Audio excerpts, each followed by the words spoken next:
So all together, cauliflower, radish, garlic,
Together with the meal, we take all the ingredients like vitamin C, D, E, Q10, P. And for the dessert, we have blueberries and avocados.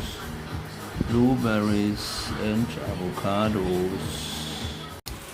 Yeah, last cup of coffee after a nice meal. That is wonderful.